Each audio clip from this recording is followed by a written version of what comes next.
Hello, everyone. Welcome and thank you for joining. We're just going to wait a minute or two while people continue to join before we get started.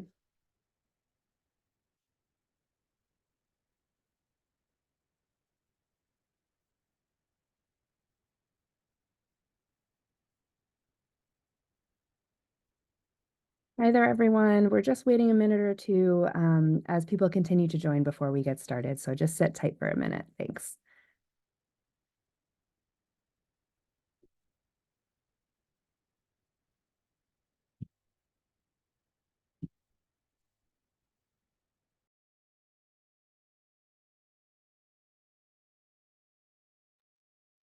Okay, I think we're going to go ahead and get started. So thank you so much to those of you who have already joined. And anyone who continues to join is no problem. We'll just can go from there, and we'll get a recording of the session at the end of the webinar today. But welcome, everyone. It's so great to see all of you here with interest in learning about the Global Business and Society, or GBS, program at the Yale School of Management. Today, we are going to be focusing on application tips. So we're going to give a brief overview of the program, and then we're going to dive right into each and every element of our application and kind of give you some tips and tricks from the admissions committee's perspective. So hopefully this will be a really helpful webinar for those of you thinking of applying or already started an application to the program. My name is Evelyn Wilson. I'm the Associate Director of the Management Master's Programs. Very happy to be here today with my colleague, Matt. Do you want to say hi and introduce yourself, Matt? Hi, everyone. My name is Matthew Lassance. I'm the Assistant Director for Admissions with Management Master's Programs. Excited to be here with everyone today. Great. Thanks, Matt. So as we mentioned, we're talking about the Global Business and Society, or GBS, degree here at the Yale School of Management. This is a 9-month or 1-year degree program. It's fully in residence, in person, and full-time. So we are always excited to welcome our students in August when we begin the program each year. And the program is designed for students who have recently completed an MIM, or Master in Management degree. So the curriculum is designed to be complementary to your MIM studies, and also allow you some flexibility to kind of expand in areas of your own interest. And we're going to go into that a little bit more specifically in a few moments as well.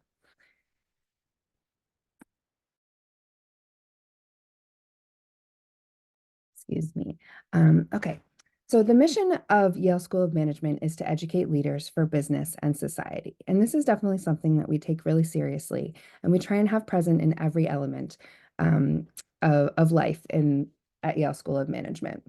So our aim at SOM is to develop leaders who can think critically about the big issues that business leaders are facing today, and to consider multiple perspectives when finding solutions. We're really looking for students who deeply connect with this mission and bring a deep sense of purpose to their work.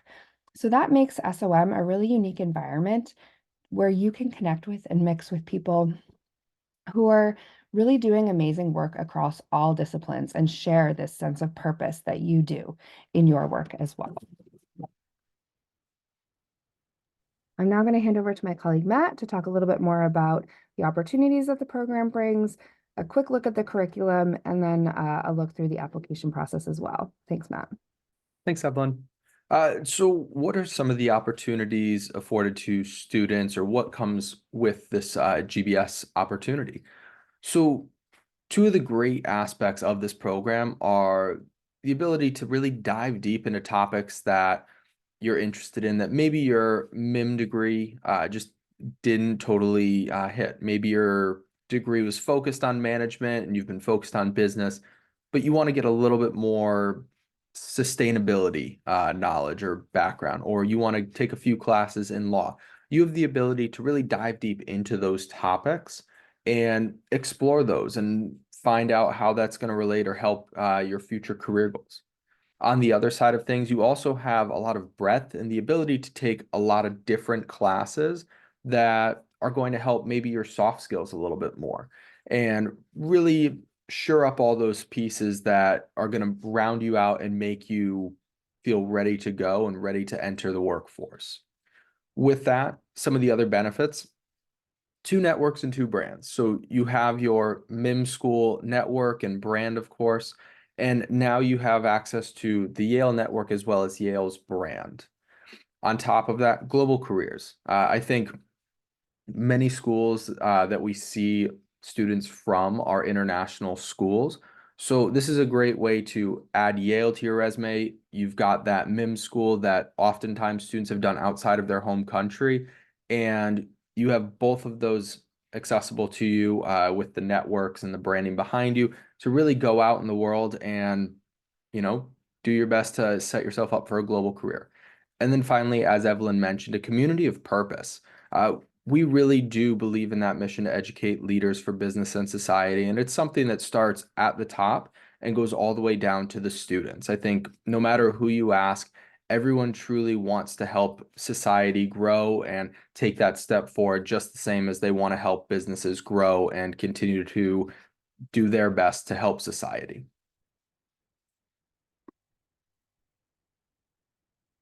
So our curriculum here at Yale is structured in this way. You're going to see in white your one required course, which is Business and Government After Communism.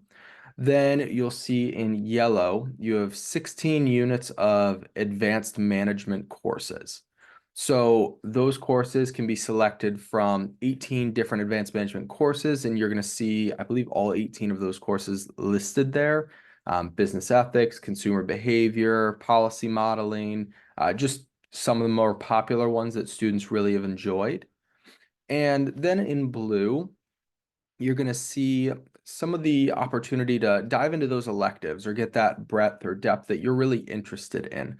So what are those courses? Well, you can take over 170 different electives at the Yale School of Management, but you also have the ability to take courses across all of Yale. That means at any of Yale's 12 other professional schools and the Graduate School of Arts and Sciences.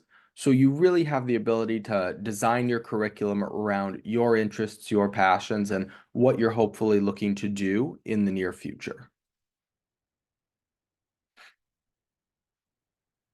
And next, we're going to see here the management science major. This is something that is an opportunity for students if they are interested to apply for during the application process. You would complete a minimum of 16 credit units of eligible courses focusing on quantitative methods and applying those to challenges in business management. There are 26 different elective options. So you really do have a wide variety to choose from. It's not something that there's only 10 courses that you get to choose from. There's a lot of different areas of interest that you can certainly dive into. As you can see, sports analytics, game theory, healthcare operations, investment management. It gives you a lot of different places to start. And then one of the other pieces to this major that could potentially be a benefit is normally you would start with 1 year of OPT or optional practical training upon graduation. And through this, you have the opportunity potentially to add an additional 2-year STEM extension to that, which potentially could make you eligible for 3 years of work permission in the US after graduating. And just to give you a little bit of an idea of what this all looks like. So with this, you still have in white your required course of Business and Government After Communism. You see in yellow the 16 units of advanced management courses. And then this time in blue, you're going to see the management science or STEM major courses that you would be taking. And then there is still an opportunity to take another course if you are interested with the elective courses in gray. So what does our application process look like? So it is an online application. You would log in and you're going to complete 3 essay questions, which we'll dive deeper into. You would submit your resume, submit all transcripts. You do need to submit a GMAT, GMAT Focus, or GRE test score, and this is a requirement. We do not offer waivers or anything like that for this. This is something that we do have to have in order to evaluate your application. Then 2 letters of recommendation, one from a professional source and one from your dean or director of your MIM program. You would answer a few video questions and then pay the $95 application fee. And then if your application is successful and you're invited to interview, you would be invited by invitation to interview with one of our admissions team members. And just to give you an idea of our application deadlines, round one has come and gone, but round two is coming up soon on February 21st, and then round three on April 9th. Now, one of the other big pieces to this is affording your GBS degree.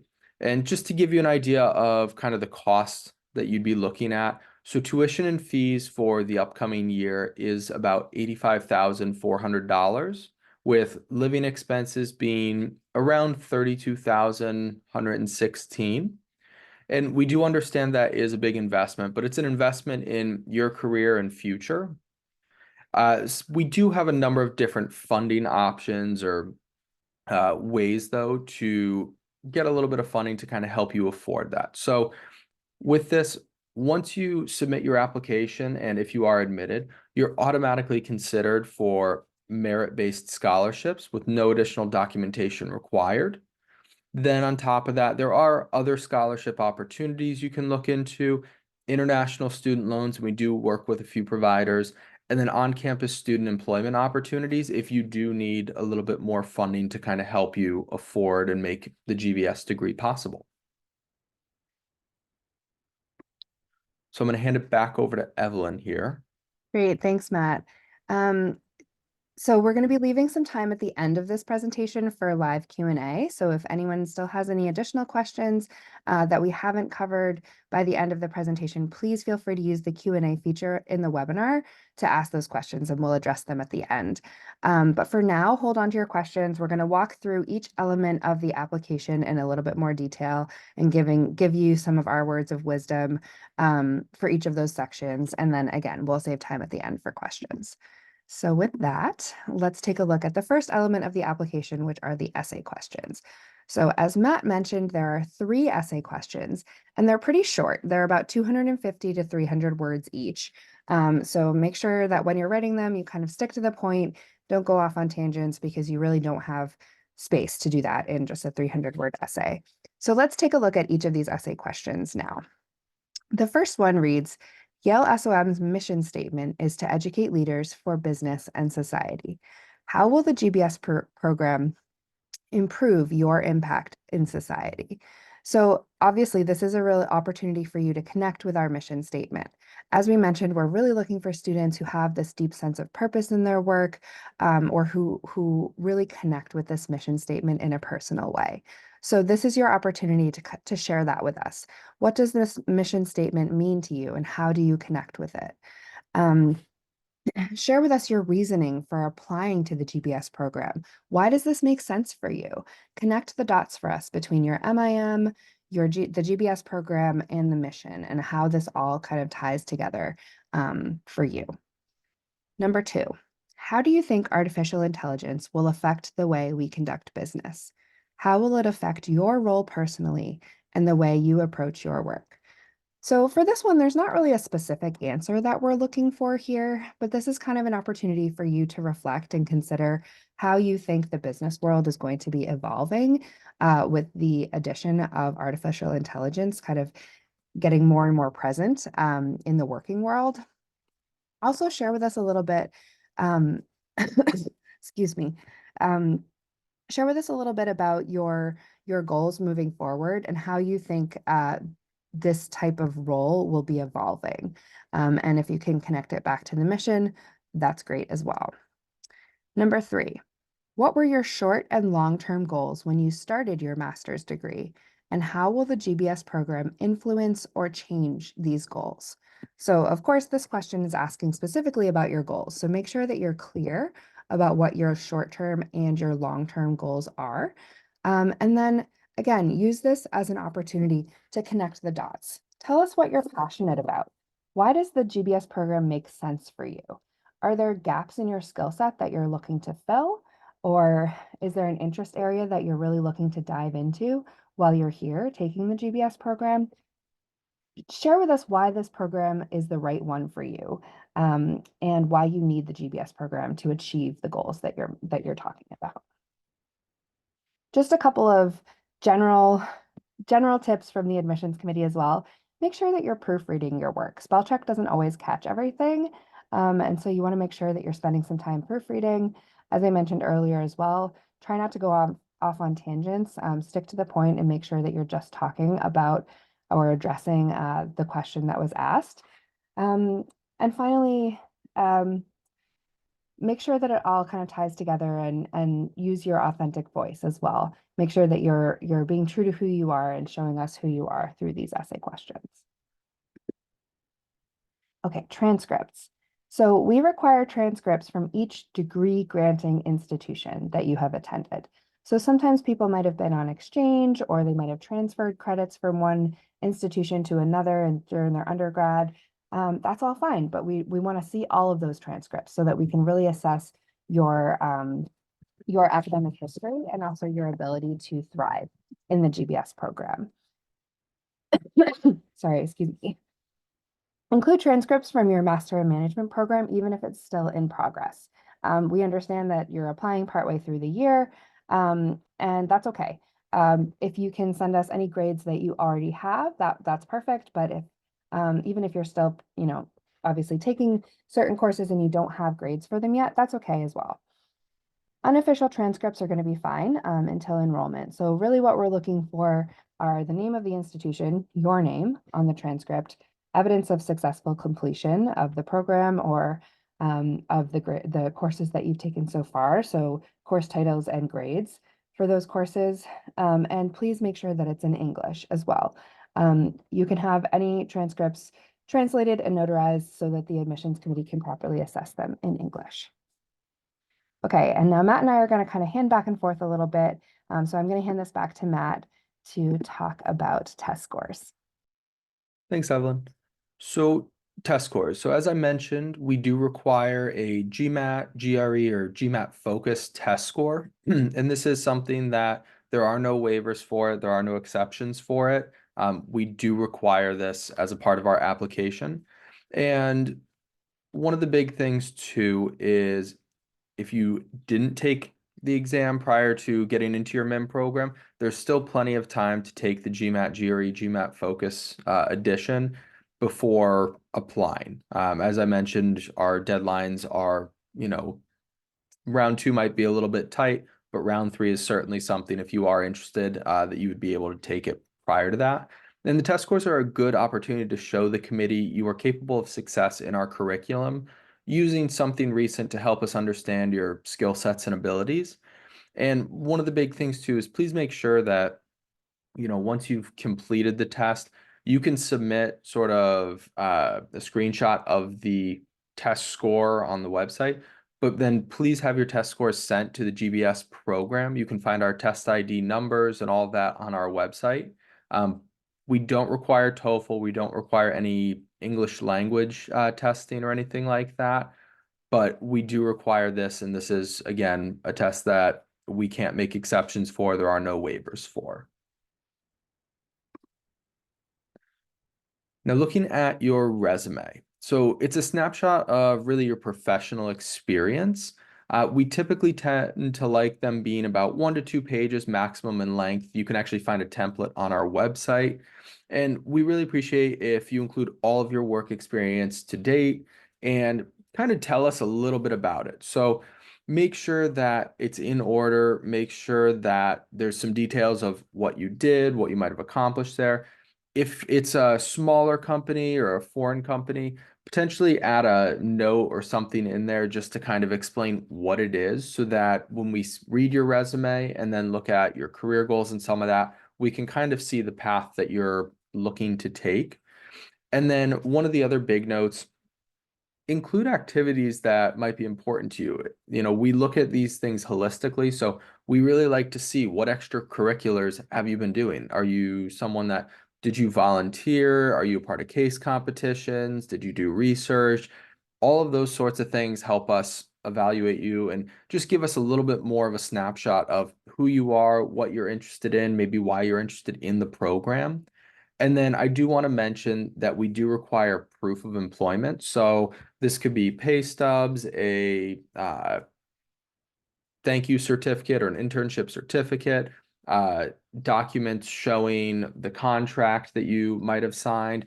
If it's something that you're doing, so we're in February right now, and maybe it's a summer internship this year, documents showing that you've been offered the position and accepted it, things like that, so that we can evaluate each one of those pieces on your resume, and just we have that all in line already. So please provide those. If you have questions about proof of employment or anything like that, certainly reach out to us. We'd be happy to kind of help or try and figure out what information might be acceptable for that. And oh, sorry, one other note. Again, as Evelyn mentioned, this is another piece that sometimes spell check doesn't always catch everything, and sometimes things are missed.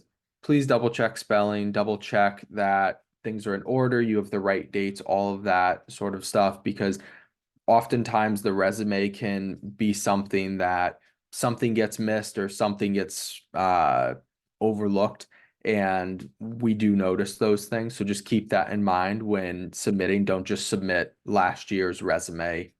Make sure that you've double checked it. And I'm going to pass it back on over to Evelyn. Thanks, Matt. Definitely great points to remember there. So we also require letters of recommendation.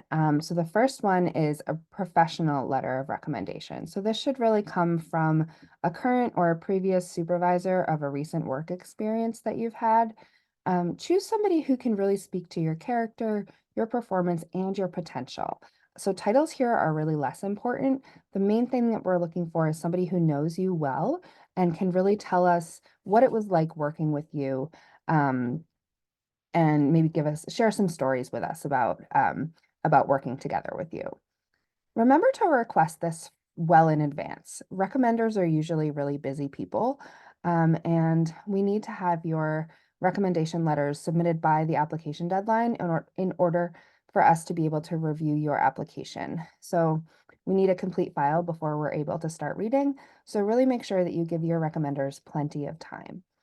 One thing that sometimes comes up is we know that sometimes recommenders even might ask you to draft your own letter of recommendation, and that they'll just send it in or sign it for you. If that happens to you, then it's really time to find a new recommender. You want to make sure that you find somebody who has the time, the energy, and the enthusiasm to write you a really great letter. So just keep that in mind as you're thinking about who might be the best person to request a letter from. The other thing I want to mention here is that we require the letter of recommendation to be submitted directly from your recommender from their professional email address. So we don't accept Yahoo, Gmail, QQ, any of those personal email addresses we won't accept. So please ask your recommender to submit it directly themselves from their professional email address in order for it to be considered as part of your application. The other recommendation letter that we require is from a dean or director of your MIM program. So check in with your MIM program who might be the best person to write this letter.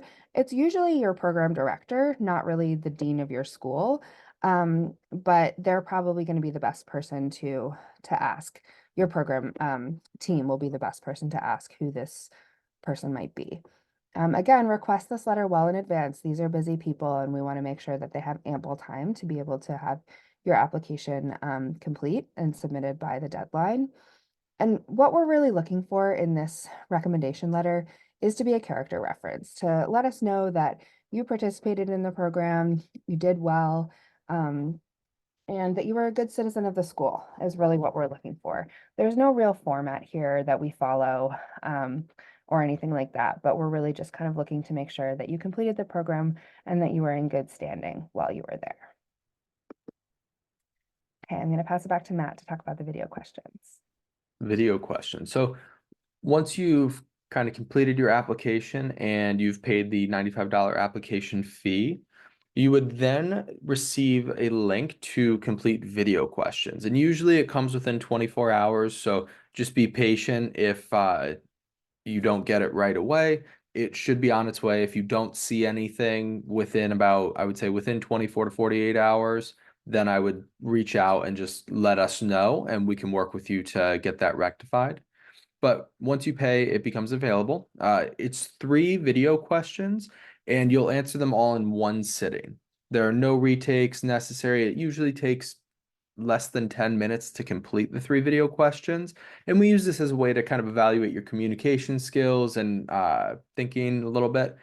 And you really don't need to be prepared for this. I think it's great, if you have your resume in front of you or something like that, just in case, but be authentic in the questions. There's no need to prepare a statement or read something, anything like that. You can certainly jot down some notes once you've read the question, but focus in and do your best to answer the question authentically. We can tell oftentimes when students or when applicants are just reading questions, and we'd rather have someone stumble a little bit along the way and then kind of pause, take a second, and really recover from that and finish strong than watch someone just read a well-written essay, essentially.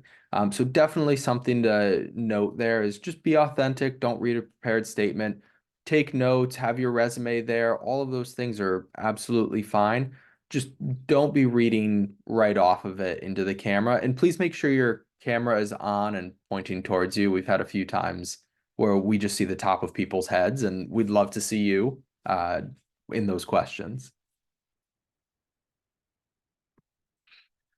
And the last piece is sort of the optional information or optional essay. And really, this isn't just an opportunity to write an additional essay and submit it, telling us why you want the program, why you think you're a great fit, anything like that. Use this as a way to clarify academic history or clarify, things that we might notice on your resume, transcripts, anything like that. So oftentimes, maybe a student had something disciplinary. Maybe they got a grade that they didn't love. Maybe they have a gap in their resume because they were sick.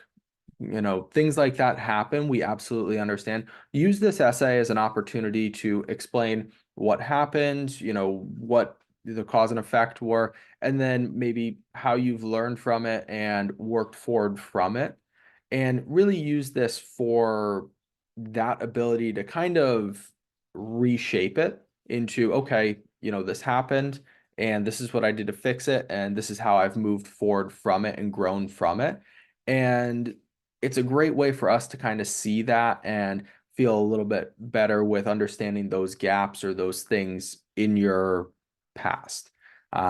Again, please don't use this as an essay just to write why you're excited about the program or anything like that, because we kind of noticed that, and that's not what this essay is for.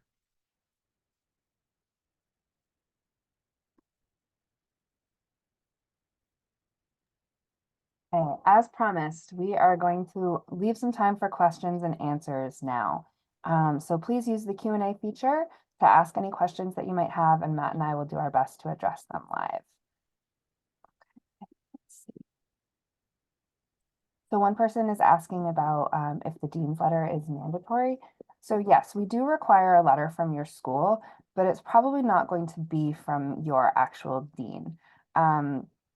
So I would talk to your program team, to see who might be the best person to write this letter for you. It's probably going to be the director of your program. It sounds like, especially for you, the dean is in a different kind of part of the school and probably wouldn't know much about you. So they would not be the right person to write that letter for you, because we really want somebody who can kind of attest to your experience in the program, and making sure that they can kind of let us know how your experience was and that you're a good citizen of the school. So again, I would recommend reaching out to your program team to see who might be the best person to write this letter for you. So I'm seeing a question about key community activities provided at Yale. And I'm not totally sure if they're referring to sort of clubs and some of that or volunteering, but there are a lot of different opportunities to get involved with the community. I would say the first one and the biggest one is usually the clubs. We really have a wide variety of clubs, whether it be women in management, consulting, sustainability. I know on the sports side, we have rugby, we've got soccer, we've got ice hockey. We have, I want to say, wine and cheese club or food and wine club. We've got, I think it's snow and ski, I think is the name of it. And they go skiing and do all of that sort of stuff. There are so many different clubs and activities like that at Yale that you can definitely get involved with. On top of that, there are volunteering opportunities. There are a lot of different things like student government and ways that you can kind of get more involved in uh, sort of that integral part that hosts events and things like that as well.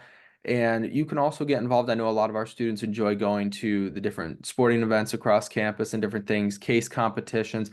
There are a lot of different activities going on throughout the year. And if you've watched some of our other webinars, we also talk about the speakers that will come and visit and speak with our students, staff, and faculty. There are a lot of different opportunities. I would definitely encourage you to take a look online and just kind of research a little bit of those opportunities. And especially if there's some that you're interested in, let us know in your application. It's always great to kind of see that you've already thought about what you might be interested in joining or doing if you were afforded the opportunity to come to Yale. Thanks, Matt. We have a couple more questions that we're going to address here as well, but I also wanted to mention that my colleague Elena, who's working the magic behind the scenes for this webinar here today, will be posting the GBS brochure into the chat at some point as well. So please take a look out for that, and you can download it and check it out at any time after this webinar as well for some additional information. It looks like there it is. So thanks, Elena. Feel free to go ahead and download that. Okay, so somebody had a follow-up question about the letter of recommendation from the director, the program director. It looks like if you've already had them submit a letter, that should be fine.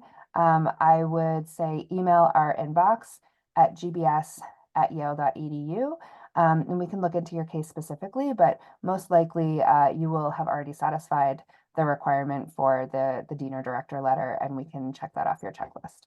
But just send us an email so that we can look into your case specifically.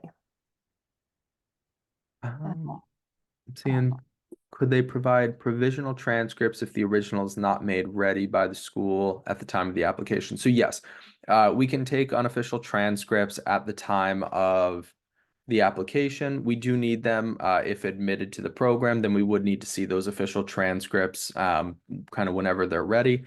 But you can definitely provide us with provisional ones or whatever you have that is the most up to date, whether it just shows the courses you're currently taking or has some of those grades. But we do need transcripts from all schools, as I believe Evelyn mentioned. So if you've done study abroad, if you transferred, anything like that, we do need to see all of those transcripts in your application. Thanks, Matt. I'm seeing another question here about our M2M pathway. And so I'll just maybe give a brief background about what that is and what that means and what the differences are. So M2M is our master to master pathway program. So if you apply M2M, you're applying to an MIM program and the GBS program at the same time in the same admission cycle. So we have 3 partner schools that we have this M2M pathway with: HKUST, HSA, and UBC. So if you're interested or you have not yet started your MIM program, you can apply for both at the same time. At one of those 3 partner schools, you could apply to their MIM, and then you could apply to the GBS at the same time as a package deal. So you'll receive your admissions decision from both schools in the same academic cycle, so you'll know either way what your next 2 years will look like. If you applied through the M2M pathway and you did not get into the GBS program, you're welcome to apply again. Or if you didn't apply M2M, but you've already begun your MIM program, then you're welcome to apply for the GBS program by itself. So you would just do that by starting an application on our website. So hopefully that clarifies a little bit the differences between the M2M pathway and the GBS. The GBS is just the second part of the M2M pathway, but you can still apply to the GBS program by itself if you've already had the MIM program. I'm seeing a question here about test scores again, and if someone received if they didn't receive the best score, what would be the best next steps? So first and foremost, we do require, again, GMAT, GRE, GMAT focused test score. It's something that we can't waive it. We can't read your application without it. So just keep that in mind. If there is no minimum score that you need to get in order to apply. So keep that in mind. Do your best that you can. And we really do look at the application holistically. So the test score isn't going to be the thing that puts you in a no pile, let's say, versus the yes pile. The resume is not going to be the thing that puts you in the yes versus the no. The transcripts aren't going to be. We look at each piece of it individually to try and get a full picture of who you are, what you've done, what you'd like to do, and are you a good fit for the program? And so keep that in mind when applying and don't stress out too much. If your score isn't up to where you maybe feel comfortable with applying using it, or if you feel like you can do better, certainly you can take the test again and submit your application when you get that test score back. Again, you can apply in round 2 or 3. And we have admission spots in both rounds. It's not like the program's going to fill up in rounds 1 and 2. So keep that in mind. When you're ready to submit, when you feel confident and comfortable in your application, you feel like you have your best test score, your best resume, best essays, then submit your application. And just because I know that it comes up, your chances again are definitely the same in round 3 as they are in round 2. And we have someone at school now who submitted, I believe, within like an hour or two of the deadline for round 3. They submitted everything, got it in, and were admitted to the program. So you can certainly do that. We prefer you get things in early. It's always better to be early. But you can certainly submit in that final round and whatnot and still have a chance to be admitted to the program if we feel like you're a good fit. Thanks, Matt. Okay, I see one more follow-up question, which we'll address now. And then if there are no more questions, then that's great. Matt and I can leave you with a final piece of advice and we can wrap up the webinar after this. But so this person is asking an additional follow-up question about the letters of recommendation and how many we need to have. So it's just 2 that we require. So number 1 is the professional letter of recommendation. We really just need 1, but if you can provide more, that's great. And then 1 letter from your program director. So 2 in total. So hopefully it sounds like you should be all set if you've submitted more than that already. And then they're also asking about students' average GRE and TOEFL score. So as Matt mentioned, we don't require any TOEFL or English language testing. So we don't have any scores there. And we also don't have average scores for the test requirements that we release either. There's a couple of reasons for that. We've only recently started requiring the GRE and the GMAT test scores. So we actually don't, excuse me, don't have that much of a wealth of data to be pulling from. And we also don't want students to be deterred from applying if they might be worried about their test score a little bit. We really take a holistic approach to reading and assessing applications. And there's lots of different ways to stand out. So of course, we look at your academic history and your test scores as a way to kind of assess your ability academically to thrive in the GBS program. But we're also looking for leadership potential, connection with the mission, as we talked about earlier, international experience or exposure, your goals and what you'd like to achieve. So there's definitely a lot of different ways that you can stand out through the application process, not just through a test score.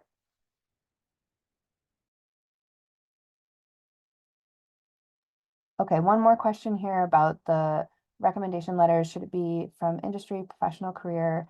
Yeah, so I would say, so your recent work experience is probably the best person to ask. It doesn't necessarily have to be where you are right now or your last one, but somebody who can speak to working with you recently is going to be the best person to ask. And then your academic one, it should not be from a professor. It should probably be from again, the dean or director of your program. Certain programs at different schools have different structures of how they kind of run their programs. So that's why we say dean or director. It might they might have a different title depending on which school they're at. But it's probably not going to be from a professor, but more from the program director of your MIM program. So hopefully that helps. And feel free to email us directly at gbs@yale.edu as well. If you have further follow-up questions, we're always happy to work with candidates and make sure that you have a clear sense of what we're looking for in the application. So with that, we're going to leave you with a final piece of advice. Matt, do you want to kick us off? Sure. I think my best piece of advice would be to really plan ahead. Deadlines often can sneak up, and we may not be able to move forward with your application, as I mentioned, if it's not complete, if it's missing that letter of recommendation or test score or something like that, we aren't going to be able to move forward with that. So make sure that you get those things in.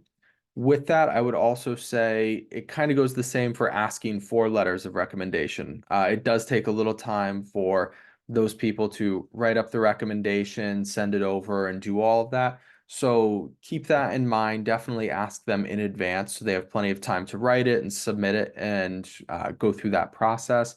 And I think just having a good understanding of what the program is. So when I say plan ahead, really take time to research the program, what it offers, what the opportunities are, and then think about it a little bit and make sure that you can share that, whether it be in the essays, video questions, or if you have the opportunity to interview, because that's something that we definitely want to understand and know about. So definitely plan ahead, do your research, and be prepared when submitting your application.